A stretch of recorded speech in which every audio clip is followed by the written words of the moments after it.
Bunk அருகில் நண்பருடன் நின்று பேசிக் கொண்டிருந்த A1 கேட்டகரி ரவுடி கையில் அரிவாளுடன் மின்னல் வேகத்தில் ஓடி வந்த கும்பல் ரவுடியை கண்டந்துண்டமாக வெட்டி முகத்தை சிதைத்த கொடூர சம்பவத்தை நேரில் பார்த்து தலைதெறிக்க ஓடிய மக்கள். ஏரியாவையே தன் கண்ட்ரோலில் வைத்திருந்த ரவுடியை வெட்டி கொன்றது யார்? கொலையாளிகள் சிக்கினார்களா?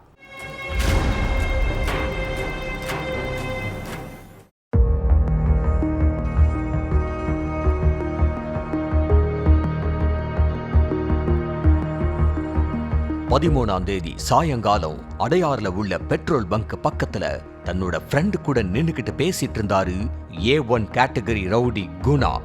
அப்ப அங்க 2-3 பைக்ல வந்த கும்பல் குணாவை நோக்கி நடந்து போயிருக்காங்க. கையில அருவா, இரும்பு கம்பி, கத்தின்னு ஆயுதங்களோட திடீர்னு குணாவை நோக்கி ஓடி வந்ததை பார்த்து அவரு ஓடி இருக்காரு.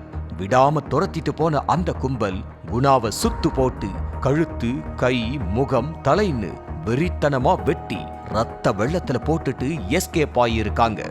அடுத்து தகவல் தெரிஞ்சு சம்பவ இடத்துக்கு வந்த போலீஸ் குணாவோட சடலத்தை கைப்பற்றி விசாரணையில இறங்கினாங்க. குணாவை கொன்ன கும்பல் யாரு, கொலைக்கான மோட்டிவ் என்னன்னு விசாரிச்சதுல சினிமாவையே மிஞ்சுற அளவுக்கு பல திடுக்கிடும் தகவல்கள் வெளியாகி இருக்கு. சென்னை கொட்டிவாக்கத்தை சேர்ந்தவர்தான் இந்த குணா என்கிற குணசேகரன். ஏரியாக்குள்ள சின்ன சின்ன கட்ட பஞ்சாயத்து பண்ணிட்டு இருந்த குணா காலப்போக்குல ரவுடியா உருவெடுத்திருக்காரு. இவன் மேல கொலை முயற்சி, அடித்தடின்னு பல போலீஸ் ஸ்டேஷன்ல ஏகப்பட்ட வழக்குகள் நிலுவையில இருக்கு. அத்தோட குணா திமுகவுல முக்கிய பொறுப்புல இருந்ததாவும் சொல்றாங்க.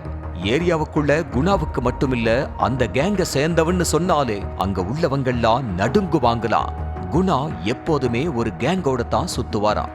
ஒரு கட்டத்துல இது எல்லாத்தையும் தன்னிச்சையா டீல் பண்ணணும், எப்படியாச்சும் குணாவை ஓரங்கட்டி அட்ரஸே இல்லாம ஆக்கிரணும்னு ஒரு டீம் துடிச்சுக்கிட்டு இருந்ததாவும் சொல்லப்படுது. இதுக்கிடையில தான் கௌதம்ங்கிற கேரக்டர் உள்ள வந்திருக்கு. அதாவது குணாவோட மகளை அதே ஏரியாவை சேர்ந்த மதன்ங்கிற இளைஞர் லவ் பண்ணி இருக்காரு. இந்த விஷயம் தெரிஞ்சு ஆத்திரம் அடைஞ்ச குணா மதனை நேர்ல வர வச்சு மிரட்டி இருக்காரு. என்னோட பொண்ணையே நீ லவ் பண்றியா? ஒழுங்கு மரியாதையா ஊரை விட்டு போயிடு, இல்லன்னா காலி ஆயிடுவன்னு கொலை மிரட்டல் விட்டிருக்காரு. குணா அப்படி சொன்னதும் இள ரத்தம் சூடாக்கி பொங்கி இருக்கு. எனக்கே கொலை மிரட்டல் விடுறியா, நான் யாருன்னு காட்டுறேன்னு சொல்லி அங்கிருந்து கிளம்பின மதன் தன்னோட வழக்கறிஞர் ஃப்ரெண்டான கௌதம் கிட்ட போய் நடந்ததை சொல்லி இருக்காரு. நண்பனுக்காக குணா கிட்ட நியாயம் கேட்க போய் கௌதமுக்கு குணா கூட பகை உண்டாகி இருக்கு. இவன் என்ன பொடி பையன் நம்ம கிட்டயே வந்து எகிர்றானேன்னு கொந்தளிச்ச குணா கௌதம் கதையை முடிக்க பிளான் போட்டதா சொல்லப்படுது. 2024 ஜூன் 11 நைட்டு திருவான்மியூர் திருவள்ளூர் சாலையில் உள்ள ATM பக்கத்துல ஃப்ரெண்ட்ஸோட நின்னு பேசிட்டு இருந்த கௌதம குணாவும் அவனோட கூட்டாளிகளும் சேர்ந்து கொடூரமா வெட்டி கொண்டு இருக்காங்க. அதுக்கப்புறம் ஜெயிலுக்கு போன குணா கடந்த சில மாசங்களுக்கு முன்னாடி ஜாமீன்ல வெளியே வந்து தொடர்ந்து பல குற்றச்செயல்களை ஈடுபட்டு வந்திருக்காரு. இதுக்கு நடுவுல குணாவை பழி வாங்குறதுக்காக துடிச்சிட்டு இருந்த கௌதமோட தம்பி குணா ஜாமீன்ல இருந்து வெளியில வந்த விஷயம் தெரிஞ்சதும் ஸ்கெட்ச் போட்டிருக்கான். அந்த ஸ்கெட்ச்ல தான் குணாவோட உயிரும் போயிருக்கு.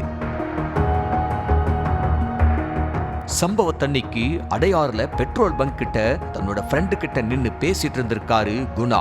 இதுதான் சரியான சந்தர்ப்பம்னு நினைச்ச கௌதம் தம்பி தன்னோட கூட்டாளிகளோட அந்த இடத்துக்கு பைக்ல மின்னல் வேகத்துல போய் இருக்கான்.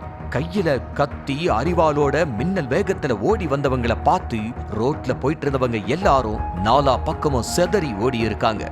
என்ன ஏதுன்னு புரியாம நின்னுக்கிட்டு இருந்த குணாவை நோக்கி போன அந்த கும்பல் கொடூரமா வெட்டி இருக்காங்க. எதிரிங்க வெட்ட பாஞ்சதும் குணா தப்பிச்சு ஓட முயற்சி பண்ணி இருக்காரு. ஆனா அந்த கும்பல் குணாவை எங்கேயும் ஓட விடாம சுத்து போட்டு சரமாரியா வெட்டி சாட்சி இருக்கு. இதுல சம்பவ இடத்திலேயே குணா உயிரிழந்துட்டாரு. குணாவோட முகத்தை சிதைச்சிடணும்னு குறியா இருந்த கும்பல் முகத்திலேயே ரத்தம் தெறிக்க சரமாரியா வெட்டி இருக்காங்க. இந்த கொடூர சம்பவத்தை கண்கூடா பார்த்தவங்க அலறி அடிச்சுக்கிட்டு தப்பிச்சு ஓடி இருக்காங்க. ஏரியாவுல பொருத்தப்பட்டிருந்த சிசிடிவி கேமராவுல ரவுடி குணாவை ரத்தம் தெறிக்க தெறிக்க வெட்டி கொல்லப்பட்ட சம்பவம் தெள்ள தெளிவா பதிவாகி இருந்திருக்கு. அந்த சிசிடிவி காட்சிகளை வச்சு அதுல இருந்த கொலையாளிகளை ஸ்டேஷனுக்கு தூக்கிட்டு வந்து விசாரிச்சதுல தான் இந்த கொடூர கொலைக்கு என்ன காரணங்கிறது தெரிய வந்துச்சு. பழிக்கு பழியா A1 கேட்டகரி ரவுடி குணா கொலை கேஸ்ல இதுவரைக்கும் 9 பேர் அரெஸ்ட் பண்ணி தொடர்ந்து விசாரிச்சிட்டு இருக்காங்க.